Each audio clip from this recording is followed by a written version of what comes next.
आज संसद में पेपर लीक की रोकथाम से जुड़ा बिल पेश किया जाएगा। इस बिल का नाम सार्वजनिक परीक्षा अनुचित साधनों की रोकथाम संशोधन विधेयक 2026 है। केंद्रीय मंत्री जितेंद्र सिंह लोकसभा में इस बिल को टेबल करने वाले हैं। इस बिल के जरिए 2024 में बने जो कानून हैं उसमें बदलाव होंगे। आरोपियों के खिलाफ कड़ी सजा और भारी जुर्माने का प्रावधान होगा। राज्य सरकारें और केंद्र शासित प्रदेश विशेष फास्ट ट्रैक कोर्ट बना सकेंगे और इन अदालतों में रोजाना सुनवाई होगी। तो संसद के मॉनसून सत्र का आज दूसरा हफ्ता है, लेकिन आज दिन क्यों खास है ये आप समझिए।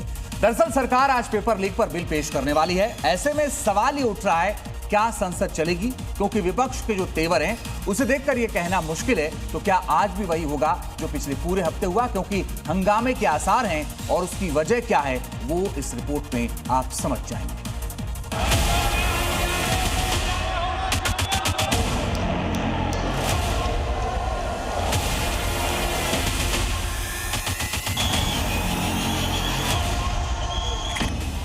नीट पेपर लीक के खिलाफ छात्रों का आंदोलन धर्मेंद्र प्रधान के इस्तीफे के साथ भले ही खत्म हो गया हो, लेकिन विपक्ष अभी भी मुद्दों को आधार बनाकर केंद्र सरकार को घेरने की तैयारी कर रहा है। क्योंकि मुद्दा सिर्फ धर्मेंद्र प्रधान का इस्तीफा नहीं, बल्कि प्रदर्शन के दौरान छात्रों पर किया गया बल प्रयोग भी है, जिसे विपक्ष किसी भी हालत में भुनाना चाहेगा। ये 12 साल पहले भी हो सकता था। अगर ये चीजें करनी थी तो इतना तमाशा करने की क्या जरूरत थी? इतने बच्चे मर गए इसी के अंदर, कितने माँ बाप के पैसे लगे, बेचारे गरीब कहाँ से कर्जा लेके बच्चों को पढ़ा रहे थे। तो ये पहले भी गवर्नमेंट को सोचना चाहिए था। नहीं, हमारी शुभकामना है कि वो ठीक करें, ये ना करें जो अब तक हुआ है, और किसी के दबाव में ना काम करें, क्योंकि यहाँ तो सब दबाव में ही काम करते हैं। तो दबाव में काम ना करें तो अच्छा है। दूसरी तरफ बीजेपी से देश के करोड़ों छात्रों के भविष्य को सुरक्षित करने वाला मास्टर स्ट्रोक और ऐतिहासिक कदम मान रही है। सरकार का दावा है कि इस नए बिल के कानून बनने से नकल माफिया और पेपर लीक करने वालों की खैर नहीं होगी और परीक्षाओं में पूरी पारदर्शिता आएगी। पेपर लीक के कानून को और इतना सख्त बनाया जाएगा ताकि ऐसा कोई अपराध, और ये अक्षम्य अपराधों में से है, ऐसा कोई अपराध करने से पहले कम से कम 100 बार सोचे। सरकार इस बिल को पास कर कड़ा संदेश देना चाहती है, तो वहीं विपक्ष तीखे सवालों के साथ सरकार को सदन में घेरने की फिराक में है। ऐसे में आज संसद के अंदर और बाहर का पारा 7वें आसमान पर होना तय है, लेकिन सवाल ये भी है, क्या संसद चलेगी या फिर ठप होगी?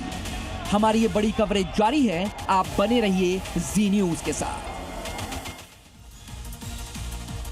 और इस पर बात करने के लिए मेरे साथ जो खास मेहमान जुड़ रहे हैं उनसे आपका परिचय करवा दें। मेरे साथ तुहिन सिन्हा जुड़ रहे हैं, प्रवक्ता भारतीय जनता पार्टी, निहोरा प्रसाद यादव प्रवक्ता जेडीयू, अभिषेक तिवारी प्रवक्ता आम आदमी पार्टी, प्रोफेसर अंशु जोशी शिक्षाविद हमारे साथ, प्रियंका गुप्ता जी हैं प्रवक्ता कांग्रेस। आप सभी का बहुत स्वागत है। ब्रह्म प्रकाश दुबे भी हमारे सहयोगी जुड़ रहे हैं इस वक्त, पहले उनका रुख करते हैं। ब्रह्म प्रकाश, कितने बजे ये बिल पेश होगा जो पब्लिक एग्जामिनेशन संशोधन बिल है? बिल्कुल, देखिए लोकसभा की कार्यसूची में आज इसको लिस्टेड किया गया है और जितेंद्र सिंह के नाम से लिस्टेड है। और अभी जो जानकारी है, दोपहर 12 बजे ये बिल पेश किया जाएगा। 11 बजे से लोकसभा की कार्रवाई शुरू होगी और 12 बजे जो है जितेंद्र सिंह इसको पेश करेंगे।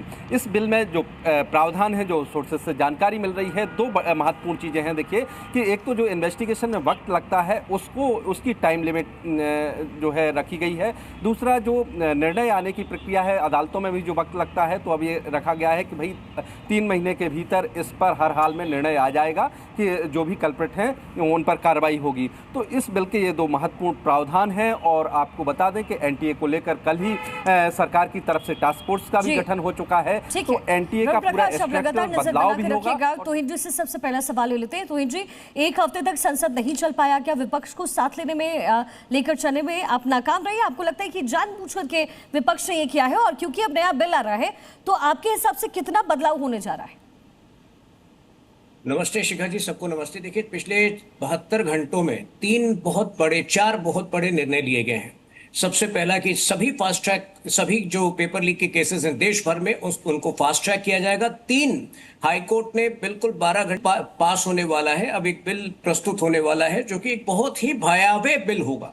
तो आज पूरा देश जो है इस विपक्ष को देख रहा है। पिछले 7 दिन से अक्सर हर रोज जो है इन्होंने गोल पोस्ट बदलने का काम किया। राहुल गांधी ने एक छात्र आंदोलन को शाहीन बाग में तब्दील करने का काम किया। प्रधानमंत्री आवास के बाहर जो उन्होंने राष्ट्रीय सुरक्षा से खिलवाड़ किया वो भी दुनिया ने देखा है, जनता ने देखा। तो आज इनके लिए चुनौती की घड़ी है। ये बिल पास करवाते हैं, करते हैं, इसमें ये कोऑपरेट करते हैं, या फिर केवल और केवल एक व्यक्ति विशेष ही इनका निशाना था। आज मेरे ख्याल से दुनिया को बहुत कुछ जो है पता चल जाएगा। ठीक है, तुहिन जी बने रहिए, हम लौटेंगे आपके पास।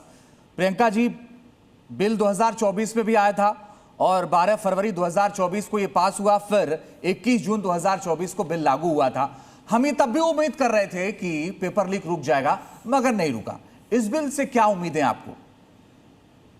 जी बिल्कुल सही कह रहे हैं। 2024 में एक हाई लेवल कमेटी बनी थी, आज हाई पावर कमेटी बनी है। दोनों में अंतर ये है कि 24 के बाद जो पेपर लीक हुआ था उसका जो जिम्मेदार था, जिसका नाम संजीव मुखिया था, उसको क्लीन चिट दे दी गई।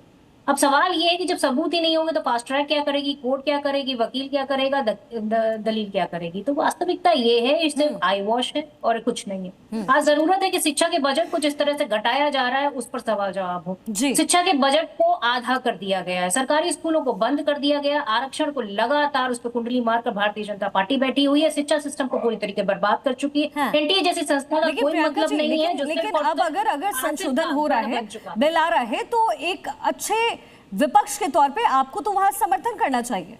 इसमें नाराजगी क्यों है? आ क्या रहा है, बिल लाया गया है। बिल देखिए, आई वॉश करने के लिए बिल लाया गया है। जब छात्र सड़कों पर आ गए, आंदोलन कर दिया, छात्रों को इन्होंने रोकने की कोशिश की, बल प्रयोग करा, जिस तरीके से बिहार में गोलियां चल गई है कि 47। अच्छा ठीक है, तो चलिए प्रियंका जी क्वेश्चन करेंगे इस पे। हमारे सहयोगी जेपी नड्डा से उनकी मुलाकात हुई, उनसे बातचीत हुई और इस पर उन्होंने सवाल पूछा है, जरा एक बार सुनवा देते हैं।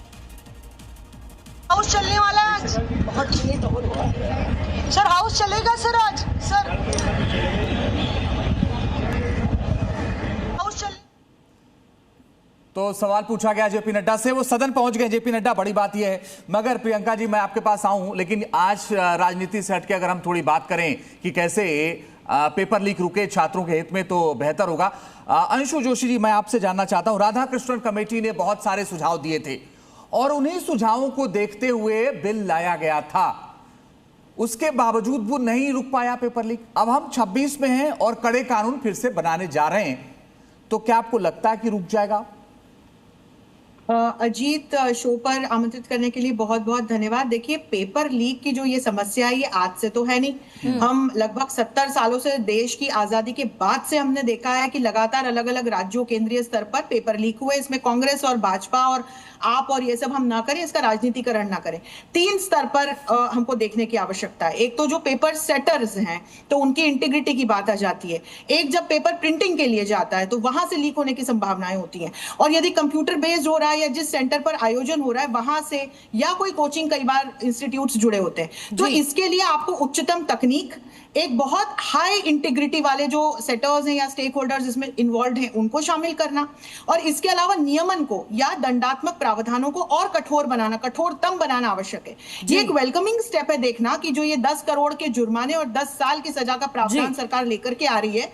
और मेरा एक और बिंदु है कि यदि ये तमाम पार्टी के लोग जो यहाँ बैठे हैं और इस आंदोलन का एक्चुअल मंतव्य, एक्चुअल ऑब्जेक्टिव पेपर लीक को रोकना था, तो आज सदन को चलने में इन सबको सहायता करनी चाहिए। और अब बिल्कुल भी गुरेज नहीं होना चाहिए। अभिषेक तिवारी जी, प्रवक्ता आम आदमी पार्टी, हमारे साथ है।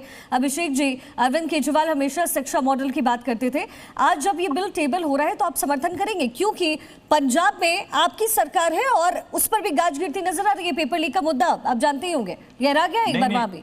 ये भाजपा के एजेंडा है। मैं बड़े ही जिम्मेदारी के साथ कहना चाहता हूं, पंजाब में हमारी सरकार में एक भी पेपर लीक नहीं हुआ। मैं चुनौती देता हूं भाजपा प्रवक्ता को, अगर ये साबित कर दें मैं राजनीति छोड़ दूंगा। नंबर 1। नंबर 2, जहां तक छात्रों की बात है, छात्रों के मुद्दे को अगर कोई भी उनके भलाई के लिए कार्य होगा तो आम आदमी पार्टी, अरविंद केजरीवाल पहली पंक्ति में खड़े होकर उनको सपोर्ट करेंगे। तीसरी बात, भारतीय जनता पार्टी ने जो ये बता रहे थे 4 दिन में इतने सारी चीजें हुआ, ये हुआ नहीं, ये करवाया गया। ये हमारे छात्रों के, हमारे जेनजी के, हमारे युवाओं के मेहनत है, ताकत है, उनके संघर्ष में मेहनत रंग लाई कि तानाशाही झुकी, अहंकार खत्म हुआ और ये कार्य हुआ। और ये जो बात कर रहे थे, देखिए एक बात समझिए, भारतीय जनता पार्टी ये जो नकल माफिया गैंग है, जो ये पेपर माफिया गैंग है, इनसे मिली हुई है। यही कारण है कि संजीव मुखिया को क्लीन चिट मिल गया। यही कारण है कि उत्तर प्रदेश टेबल हो रहा है, आज जो बिल टेबल हो रहा है उसका समर्थन करेंगे ना, 3 सांसद आपके भी हैं। बिल में क्या, उस बिल में क्या है कि पता चला कि वो जो पेपर माफिया है उनके समर्थन में ना बिल हो, वो बिल देखने के बाद पता चलेगा क्या है बिल में। आप एक बात समझिए, उत्तर प्रदेश के भारतीय जनता पार्टी के 2 विधायक, आपको इतना तो यकीन करना पड़ेगा ना कि जो बिल आ रहा है वो कम से कम छात्रों के हित में होगा, इतना तो यकीन करिए ना। आप कैसी बातें कर रहे हैं कि उसको बिल को देखना पड़ेगा, देख लीजिए ना उस बिल को, कोई दिक्कत नहीं है। मैं ठीक है, मैं आता हूं निहोरा प्रसाद जी, तो करने दीजिए। ठीक है निहोरा प्रसाद जी, एक बात मुझे बताइए, आपकी सरकार है बिहार में, और बिहार का ही जो मुख्य जगह थी पटना, वहां से पेपर लीक हुआ था 24 के पहले। संजीव मुखिया के खिलाफ सीबीआई सबूत ही नहीं ढूंढ पाई और उसके बाद उसको जमानत भी मिल गई, 90 दिन में वो चार्जशीट नहीं दाखिल कर पाई थी। तो कानून कितना भी रहे, मगर जांच अगर सही दिशा में नहीं होगी तो फिर इसका क्या फायदा? नहीं, एक कैसे माना जाए कि सही दिशा में जांच नहीं हुआ।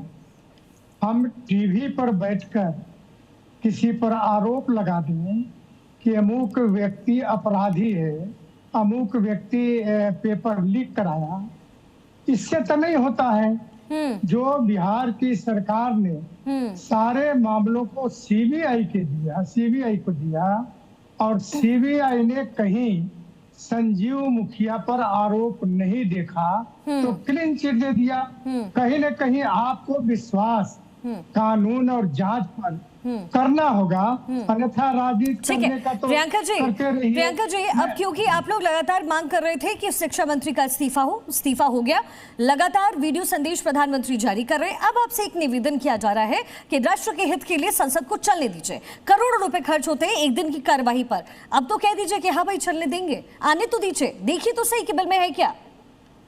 मैडम, संसद चलने के लिए सिर्फ कांग्रेस नहीं जिम्मेदार है, भारतीय जनता पार्टी स्थगित करती चली जा रही है और जो हमारे नेता प्रतिपक्ष उनको बोलने नहीं दे रही। जिस दिन राज्यसभा में जो है आदरणीय खड़गे जी बोलते हैं, उनके तुरंत उसके बाद बंद कर देती है, जैसे ही वो छात्रों की आवाज उठाती है। अरे भाई, अपने गिरेबान में झांक के देखें कि संसद क्यों नहीं चल रही है। इनसे भी सवाल पूछे। तो आपसे ये सवाल है कांग्रेस का कि आप खुद ही संसद नहीं चलने दे रहे, आप बिल लेकर के आ रहे हैं, बात तो कह रहे हैं लेकिन चलने ही नहीं दे रहे। देखिए, ये जवाब से बचना चाहते हैं। 5 दिन पहले से हम लोग इनके पीछे पड़े हैं कि अब आप जो है बहस के लिए, चर्चा के लिए संसद में आइए। हर रोज ये गोल पोस्ट बदल रहे हैं ये लोग। राहुल गांधी कहते हैं प्रधानमंत्री माफी मांगे, शरारत राहुल गांधी करते हैं प्रधानमंत्री आवास के बाहर।